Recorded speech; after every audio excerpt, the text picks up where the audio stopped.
who you wound up supporting in the election, presidential election. None of your business. None of my business? None of your business. Well, I'm only asking. The internet has been in a complete meltdown since Hollywood legendary actor Denzel Washington completely demolished the woke ideology, reducing it to ashes in an instant. There are many celebrities who are critics of the woke culture spreading like wildfire in the country nowadays. But among those prominent figures, there are a few who are as calm and brutal as Denzel Washington. Denzel has never been openly defiant against any group or ideology in America. Still, when it comes to those who try to damage and harm the American people and society, Denzel gets really harsh and staunch in taking the false notion to the cleaners. So why did he need a black director? Could a white director not have It's not produced this color, work? it's culture. Explain the difference, because I think we're in a Steven space Spielberg right did Schindler's List. now. Mm-hmm. Martin Scorsese did Goodfellas, right? Steven Spielberg could direct Goodfellas. Martin Scorsese probably could have done a good job with Schindler's List. But they're cultural differences.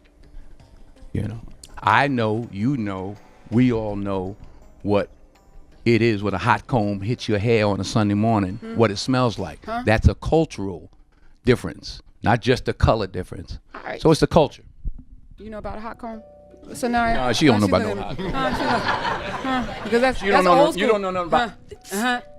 Dax. See how everybody laugh? That's a cultural difference. That's not a race difference. That's just that motion. That's all I gotta say, right? The Hollywood industry has very few people who have a great perception like Denzel Washington. The man has seen the struggles of a racist society. Yet, he prospered in the same environment and rose to the top. Therefore, these are not some airy words spoken by an ordinary person about racism. They are from a man who saw the daunting challenges in that era firsthand and combated against them to taste success. When he is asked about the issue, he now shares his experience and remarks on the situation. I don't have to think about it. I've lived it. I've been the guy at the Oscars without my name being called. I've been the guy at the Oscars when my name is called. I've been the guy at the Oscars when everybody thought they was going to call my name and they didn't. So I've lived it. So what would you say to the people who are looking at this process and saying it's unfair? Yeah, and so what? You gonna give up? If you're looking for an excuse, you'll find one. In race. You can find it wherever you like. You can't live like that. You just do the best you can do. Denzel has just ripped off every single excuse given by the woke culture today that is on the rise. That is not just about the race card. He perceives the modern woke culture to be an abomination of countless phobias and directives meant to invoke anarchy in society. It's ironic how people today are more indulged in useless debates like gender and race when they have clear examples like Denzel Washington telling them about the countless possibilities that can be achieved despite being discriminated against. And Denzel is not the only example we have in our society. We have countless examples, like famous politicians, presidents, and even Hollywood stars. And even if you don't know any of them, you might know the great Morgan Freeman, who has expressed the same understanding of racism long ago. I don't want a Black History Month. Black history is American history. How are we going to get rid of racism until... Stop talking about it. I'm going to stop calling you a white man. Yeah. And I'm going to ask you to stop calling me a black man. I know you as Mike Wallace, you know me as Morgan Freeman. The message from both the legends is clear as a day. The prevalent habit of making excuses and lame responses to stall one's job and procrastinate is just a bunch of hogwash that can never get a man to the dreams that he wants to achieve in his life. The longer woke followers will take to get it, the fewer opportunities will they get, because this is just how life works. That doesn't mean that they are being plotted against or sidelined by other races or gender. I want to just ask you, though, about the issue of race relations, because the film touches upon that. Right now, under President Obama, over the last 8 years, in your mind, have race relations improved under his leadership? Race relationships have to do with race relationships. You're white or whatever you are. I'm black or whatever I am. We're standing here talking now. That's how we get things done. You can't legislate love.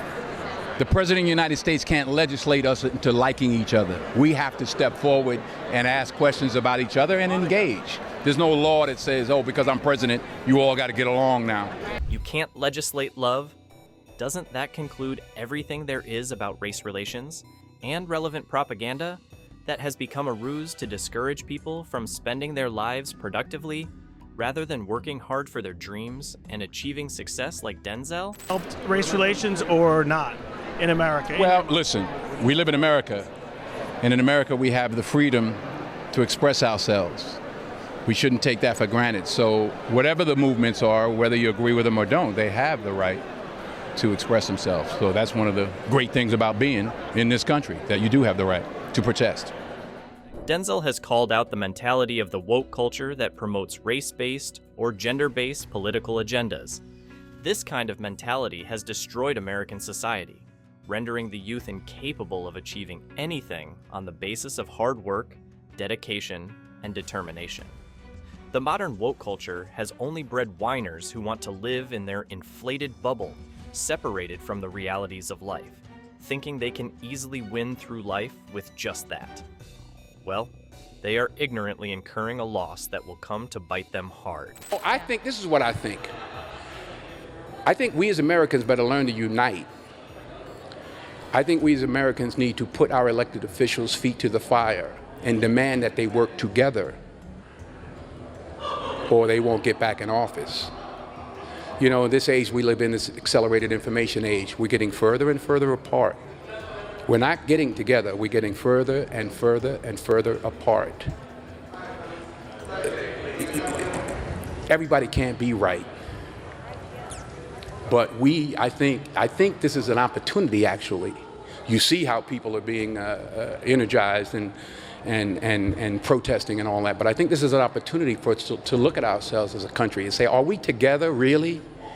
And are we holding our elected officials accountable to making sure that they're working together? Not just, hey, you're on your side, I win what I win, you win what you win. Because this is what is happening. This is what's happening. And God only knows where it's going. He has nipped the bud with his remarks about the racial discrimination protests that we see so abundantly today. Instead of following such paths, Denzel directs the community in a clear direction. The Americans could and should find a way to cast aside their differences and unite under a single banner. After all, we all belong to a society that is one of the greatest societies in the world. However, the constant fights and feuds have damaged the foundations of this exemplary society. This is a ringing alarm for us as we witness the foundations of our society crumble right before us, and we desperately need people like Denzel Washington to pull it back to its original state. Denzel Washington's message is loud and clear. Never be distracted by such fantasies and mottos, and always be persistent in achieving the goals you aim for in life. You will surely get them, as struggles never go to waste.